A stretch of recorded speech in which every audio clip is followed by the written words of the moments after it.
नमस्कार दोस्तों, स्वागत है आप लोगों का हमारे चैनल मैथ्स मेकर में। तो आज हम लोग मैथ्स के कुछ अति महत्वपूर्ण प्रश्न करने वाले हैं। सभी क्वेश्चन एग्जाम में पूछा गया प्रश्न है, सभी क्वेश्चन एग्जाम ओरिएंटेड है। वीडियो के लास्ट तक बने रहिएगा। कहीं भी किसी प्रकार का कोई भी दिक्कत हो तो कमेंट करके पूछ सकते हैं। सभी क्वेश्चन एसएससी और रेलवे में बार बार पूछा गया प्रश्न है। एसएससी और रेलवे में बहुत बार पूछा गया प्रश्न है, ठीक है। तो वो सभी क्वेश्चन आज हम लोग स्टेट का कोई भी एग्जाम और रेलवे में बहुत बार पूछा गया प्रश्न है, वो सभी क्वेश्चन आज हम लोग करने वाले हैं। कहीं भी किसी प्रकार का कोई भी दिक्कत हो किसी भी क्वेश्चन में तो कमेंट करके पूछ सकते हैं। ये सभी क्वेश्चन देखिए आज हम लोग करने वाले हैं, ठीक है। तो ये सभी क्वेश्चन आप लोग देख पा रहे हैं, सभी क्वेश्चन बहुत ही इंपॉर्टेंट है। आप लोग को हम मात्र और मात्र इसको सभी क्वेश्चन को कुछ ही सेकंडों में आप लोग उड़ा सकते हैं। बहुत ही अच्छा ट्रिक्स बताने वाले हैं सभी क्वेश्चन को करने के लिए। ये भी क्वेश्चन देखिए बहुत ही अच्छा है, बहुत ही आसान है। जो भी क्वेश्चन है बहुत ही अच्छा है, बहुत बार पूछा गया प्रश्न एसएससी और रेलवे में, सभी क्वेश्चन करने वाले हैं। देखिएगा पहला क्वेश्चन हमारा क्या है, उससे पहले इसको डिलीट कर लेते हैं। क्या है, ए किसी काम का 1/3 भाग 6 दिन में समाप्त करता है, बी उसी काम का 2/5 भाग 36 दिन में समाप्त करता है। तो बताइए दोनों मिलकर काम को कितने दिनों में समाप्त करेगा। तो बताना है कि दोनों मिलकर इस काम को कितने दिनों में समाप्त करेगा, ठीक है। तो बताते हैं। देखिए जब भी ऐसा क्वेश्चन आएगा तो पहले हमको निकालना 1/3 भाग ने 6 दिन में करता है, सौसा भाग कितना दिन में करेगा वो हमको पता करना होता है, ठीक है। तो सौसा भाग हम लोग पता कर लेते हैं। 1/3 भाग कितने दिनों में करता है, 6। देखते हैं क्या, पहले टोटल भाग निकालते हैं। 1/3 भाग करता है कितना दिनों में, 6 दिनों में। तो एक भाग कितने दिनों में करेगा, मतलब पूरा भाग। एक भाग मतलब पूरा भाग काम कितना दिनों में करेगा, 6 गुना, इधर 3 बटा में है, उधर जाके कुंजी में हो जाएगा गुना में। मतलब एक भाग कितने दिनों में करेगा, ये 18 दिनों में। मतलब अगर देखा जाए तो ये है, ये किसी काम को कितना दिनों में करता है, 18 दिन में। पहला निकला है, ठीक है। हमको ये नहीं निकालना, हमको निकालना है दोनों मिला के। अब चलिए दूसरा देखते हैं। बी जो है, बी 2/3 भाग कितने दिनों में करता है, 36 दिनों में करता है। बी जो है 2/3 भाग करता है क्या दिनों में, 36 दिनों में। तो सौसा भाग कितना दिनों में करेगा, एक भाग। तो इसका उल्टा से गुना करेंगे, 36 गुना 3/2। इसको काटेंगे तो हो जाएगा 18, 18 × 54। मतलब बी जो है वो किसी काम को कितना दिनों में करता है, 54 दिनों में करता है। बी जो है वो किसी काम को 54 दिनों में करता है। अब हमसे क्वेश्चन में जो पूछा है कि दोनों मिल के इस काम को कितने दिनों में समाप्त करेगा, यही पूछा। देखिए क्वेश्चन में कि बताइए दोनों मिलकर इस काम को कितने दिनों में समाप्त करेंगे। जब भी ऐसा क्वेश्चन है, 2 आदमी दिया है तो दोनों मिलकर जो टोटल काम कितने दिनों में समाप्त करता है वो निकालते हैं हम। कितना है वो दोनों को गुना कर लेते हैं, 18 गुना 54, दोनों को जोड़ के भाग कर देते हैं। दोनों को जोड़ेंगे तो कितना हो जाएगा, 72 हो जाएगा। 18 और 54 को जोड़ेंगे तो कितना हो जाएगा, 72। काट लेते हैं, 18 चौके 72।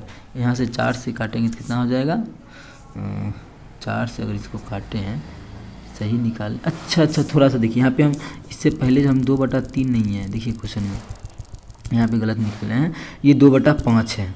यहाँ जो हम लिखे हैं देखिए कितना है, 2/5 भाग को हम लिखें 2/3, तो यहाँ पे हो जाएगा 2/5 भाग। तो यहाँ पे हो जाएगा 5 से गुना, तो 18 × 25 90, मतलब यहाँ पे हो जाएगा 90। कितना हो जाएगा यहाँ पे, 90 दिन में। कितना दिन में, 90 दिन में। बात समझ में आ गया। थोड़ा सा यहाँ पे गलती क्या किए थे।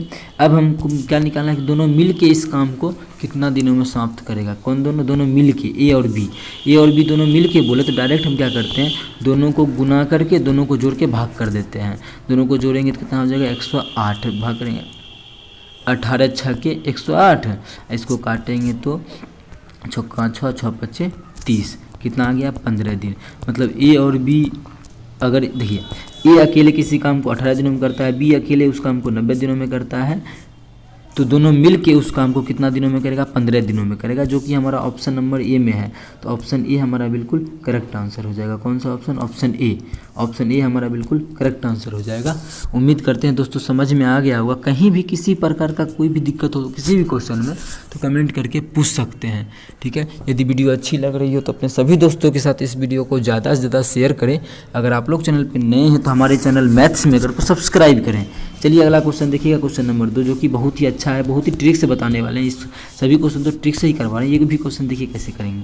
पिता की उम्र उसके पुत्र की उम्र की 6 गुनी है। मतलब पिता जो है बेटा से 6 गुना, इतना तक पढ़े। तो देखते हैं ऑप्शन, देखिए इसको करेंगे हम कैसे, गो थ्रू ऑप्शन। किससे करेंगे, गो थ्रू ऑप्शन। इस क्वेश्चन को हम लोग करने वाले हैं। कलम मोटा कैसे हो गया। इस क्वेश्चन को हम लोग करने वाले हैं कैसे, गो थ्रू ऑप्शन तो करते हैं। देखिएगा क्या बोला है, पिता जो है पुत्र से 6 गुना है। तो देखिए ये है पुत्र, बोला पहले पुत्र फिर पिता, ठीक है। देखते हैं 6 गुना की ना, 6 चौके 24, 6 के 36, 5 6 के 30, 7 6 के 42, सभी 6 गुना है। सब का सब जो ऑप्शन है वो हमारा 6 गुना दिया हुआ है। मतलब यहाँ तक पढ़ने से बात नहीं बना। अब आगे देखते हैं, यहाँ तक पढ़ने से लगता है कि चारों का चारों हमारा सही है, क्योंकि चारों जो है पिता 6 गुना ही है। 4 वर्ष के बाद पिता की उम्र पुत्र की उम्र की 4 गुनी हो जाएगी। पुत्र की उम्र का 4 गुनी हो जाएगा। कब? 4 वर्ष के बाद पिता का उम्र। अच्छा 4 वर्ष के बाद ये कितना साल का हो जाएगा? पहला ऑप्शन 8 साल का। ये 4 साल के बाद कितना हो जाएगा? 28 साल का। देखिए क्या 4 गुना है पिता? नहीं है 4 गुना, मतलब पहला ऑप्शन हो गया गलत। क्या क्या क्या? पहला ऑप्शन हो गया गलत। अब चलिए हम लोग दूसरा देख लेते हैं। दूसरा ऑप्शन में अगर 4 साल के बाद कितना साल का हो जाएगा? 9 साल का। 4 साल के बाद ये कितना साल का हो जाएगा? 34 साल का। देखिए क्या 4 गुना है? नहीं है, मतलब ये भी गलत बोला है ना कि 4 साल के बाद पिता की उम्र 4 गुना हो जाएगा पुत्र की उम्र का, तो ये भी गलत। यहाँ पे देख लेते हैं 4 साल के बाद ये कितने साल का? 10 साल का। 4 साल के बाद ये कितने साल का? 40 साल का। देखिए तो 4 गुना हो गया, तो बिल्कुल हम लोग देख पा रहे हैं कि 4 गुना हो गया। कौन सा ऑप्शन में? ऑप्शन सी में 4 गुना हो गया, तो ऑप्शन सी हमारा बिल्कुल करेक्ट आंसर हो जाएगा। कौन सा ऑप्शन? Option C. आगे जितना भी है सारा क्या हो जाएगा? गलत हो जाएगा। तो ऑप्शन सी हमारा बिल्कुल करेक्ट आंसर हो जाएगा। ऑप्शन सी जो है वो दोनों को सेटिस्फाई किया, 6 गुना भी है और 4 साल के बाद 4 गुना भी हो रहा है। देखिए 4 गुना भी हो रहा है।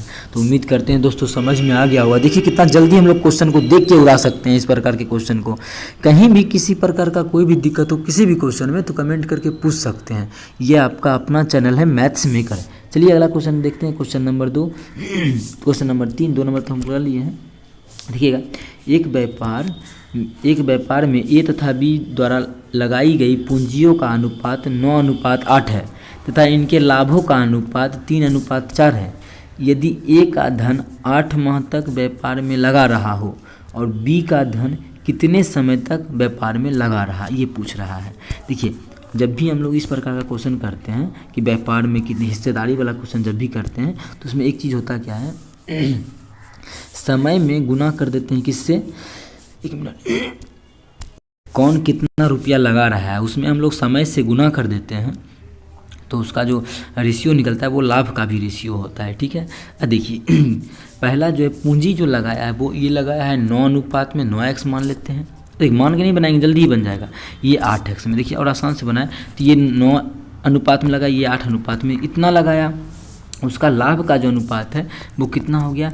3/4 हो गया। लाभ का अनुपात कितना हो गया? 3/4। यदि ए का धन 8 महीना तक लगा रहा, ये जो पहला है कितना दिन तक लगा रहा? 8 महीना तक लगा रहा। तो पूछ रहा है ये जो है ये कितना दिन तक लगा रहेगा। ठीक है, ये जो हमारा है ये कितना दिन तक लगा रहेगा। ठीक है, तो मान लेते हैं ये हमारा कितने दिन तक लगा रहेगा? 22 दिनों तक लगा रहेगा। ठीक है, हमको तो रेशियो से ही खेलना है, तो ये यहाँ से भी x, अरे यार यहाँ से भी x और यहाँ से भी x कर देते हैं, ख़त्म। क्योंकि हमको y का मान निकालना है, y का तो निकल ही जाएगा। यहाँ से हम लोग काटा पीटी कर लेते हैं, देखते हैं हमारा आंसर क्या आता है। 3 से काटेंगे 3 तिया 9 और यहाँ से 8 से 8 कट गया, तो कोना कोनी गुना कर देंगे तो y बराबर कितना आ जाएगा? 12 आ जाएगा। उम्मीद करते हैं देखिए क्वेश्चन समझ में आया होगा। ठीक है, मतलब 9:8 के अनुपात में पूंजी लगाया और ये जो है वो 8 महीना तक के लिए लगाया और उसका लाभ जो हो रहा था वो हो रहा था 3:4 के अनुपात में। देखिए कैसे बनाए, यहाँ पे आप लोग को समझ में आ रहा होगा। मतलब बी का जो धन है वो कितने समय तक व्यापार में लगा रहा, तो ये 12 महीना तक लगा रहा। कितने महीने तक? 12 मंथ तक लगा रहा। कैसे किए? देखिए 9/8 के अनुपात में तो था ही। ठीक है, इसमें हम लोग क्या करते हैं? समय से गुना करते हैं, तो समय से गुना करने के बाद लाभ का रेशियो निकलता है। इसमें दिया है समय कि 8 महीना तक लगाया रहा, इसका दिया है कि हम नहीं जानते हैं कितना दिन तक लगाया रहा। लेकिन जब इसका रेशियो देखा गया रुपया का तो 3:4 के अनुपात में रुपया का रेशियो था। इसी देखिए सेम इसी प्रकार से हम लोग उधर भी निकाले। 8 से 8 कट गया, 3 से काटे 3 तिया 9, तो x का मान हमारा कितना आ गया? 12 आ गया, जो कि हमारा किस ऑप्शन में है? तो हम लोग देख पा रहे हैं हमारा जो ऑप्शन ए में है, ऑप्शन ए में है 12, तो ऑप्शन ए हमारा बिल्कुल करेक्ट आंसर हो जाएगा। ठीक है, ठीक है। 9:8 के अनुपात में रुपया लगाया, लाभ अगर 3:4 में होगा तो ए लगाएगा 8 महीना के लिए, तो बी कितने दिनों के लिए लगाएगा, 12 महीना के लिए लगाएगा। तभी तो देखिए वो लाभ में भी ज़्यादा रुपया ले रहा है, 4 रेशियो ले रहा है। ठीक है, तो उम्मीद करते हैं दोस्तों समझ में आ गया होगा। ये भी क्वेश्चन रेलवे और एसएससी में ही पूछा गया प्रश्न था। जितना भी क्वेश्चन है सभी क्वेश्चन रेलवे और एसएससी में ही पूछा गया प्रश्न है। उम्मीद करते हैं दोस्तों समझ में आ रहा होगा। कहीं भी किसी प्रकार का कोई भी दिक्कत हो किसी भी क्वेश्चन में तो कमेंट करके पूछ सकते हैं। ये आपका अपना चैनल है मैथ्स मेकर। ठीक है, चलिए अगला क्वेश्चन करते हैं। क्वेश्चन नंबर 4 देखिएगा। क्वेश्चन नंबर 4 क्या है हमारा, उससे पहले इसको मिटा लेते हैं। क्या है, ए बी की आय का अनुपात 3:2 है। ए और बी के जो इनकम का रेशियो है वो 3:2 है। कौन सी का रेशियो, इनकम का रेशियो अगर देखा जाए तो वो 3:2 है।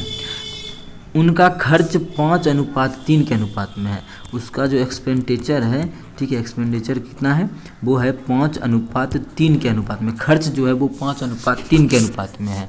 ठीक है, यदि प्रत्येक जो आदमी है वो कितना रुपया बचाता है, दोनों आदमी जो 1,000 रुपया बचाता है, इसका जो सेविंग है वो कितना है, सेविंग जो है वो 1,000 रुपया है। तो पूछ रहा है कि ए की आय कितनी है, किसका, ए की इनकम पूछा है, ए का इनकम पूछ रहा है, ए का इनकम।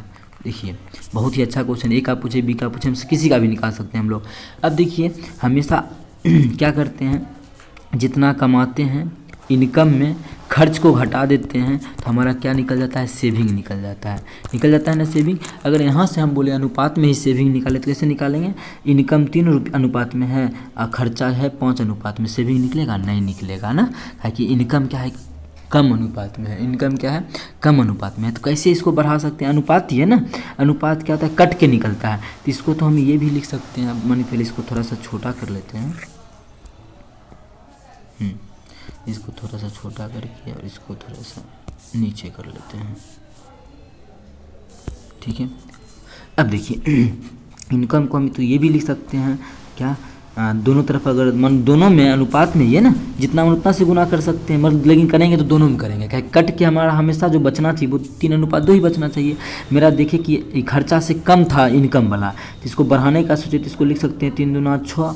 अगर लिखना चाहे तो इसको लिख सकते हैं 3 दूना 6 अनुपात, इसको लिख सकते हैं 2 दूना 4। अभी भी देखिए मेरा पहले जो अनुपात था 3:2, अभी भी मेरा वही अनुपात है। आप लोग काट के चाहें तो चेक कर सकते हैं। देखिए ये काटेंगे तो 3 आ जाएगा, इसको काटेंगे 2 आ जाएगा, जो पहले था वही है। अब देखिए इसमें भी कितना का बढ़ोतरी, मतलब एक्सपेंडिचर कितना का है, कमाते हैं अगर 4 अनुपात में, खर्चा कितना होता है 3 अनुपात में, सेविंग कितना होता है 1 अनुपात में। इधर देखते हैं क्या अनुपात बराबर है, खर्चा कमाते हैं 6 अनुपात में और खर्चा करते हैं 5 अनुपात में। तो सेविंग कितना हो गया, उधर भी सेविंग हो गया 1 अनुपात में, इस साइड भी सेविंग 1 अनुपात में, इस साइड भी सेविंग 1 अनुपात, मतलब सेविंग जो है दोनों साइड वो कितना अनुपात में है, सेविंग जो दोनों साइड है वो कितना अनुपात में, 1 अनुपात में है। और यही सेविंग 1 अनुपात का मान हमको सेविंग दिया कितना है, 1,000 रुपया है। मतलब 1 अनुपात का मान कितना है, 1,000 रुपये। सेविंग है 1,000 रुपया और यही 1,000 का मान हम सेविंग जो है वो रेशियो में देखा जाए तो वो 1 अनुपात में आ रहा है, और रुपया में देखा जाए तो 1,000 आ रहा है। मतलब 1 अनुपात का मान है 1,000। हमसे क्वेश्चन में पूछा क्या है कि तो ए का इनकम क्या है, तो ए का इनकम तो हमारा देखिए ये ए का इनकम है, ये बी का इनकम है। तो ए का इनकम अभी कितना माने, 6 माने है ना, ये 4 हो गया, इसी से तो हमारा निकला है, तो हमारा इनकम तो यही रहेगा। तो ए का इनकम कितना है, 6 अनुपात में है। तो 1 अनुपात का मान 1,000, तो 6 अनुपात का मान कितना हो जाएगा, 6 अनुपात का मान हो जाएगा हमारा 6,000, जो कि हमारा ऑप्शन किस में है, तो पहला ही ऑप्शन है। किस ऑप्शन में है, पहला ऑप्शन में। तो ऑप्शन ए हमारा बिल्कुल करेक्ट आंसर हो जाएगा। कौन सा ऑप्शन, ऑप्शन ए। उम्मीद करते हैं दोस्तों समझ में आ गया होगा। कहीं भी किसी प्रकार का कोई भी दिक्कत होता है किसी भी क्वेश्चन में तो कमेंट करके पूछ सकते हैं। ये आपका अपना चैनल है मैथ्स मेकर। अगर वीडियो अच्छी लगी हो तो अपने सभी दोस्तों के साथ इस वीडियो को ज़्यादा से ज़्यादा शेयर करें। अगर आप लोग चैनल पर नए हैं तो हमारे चैनल मैथ्स मेकर को सब्सक्राइब करें। चलिए मिलेंगे नेक्स्ट वीडियो में इसी प्रकार का बेहतरीन क्वेश्चन और ट्रिक्स लेके। तब तक के लिए अपना ख्याल रखिएगा। Thank you.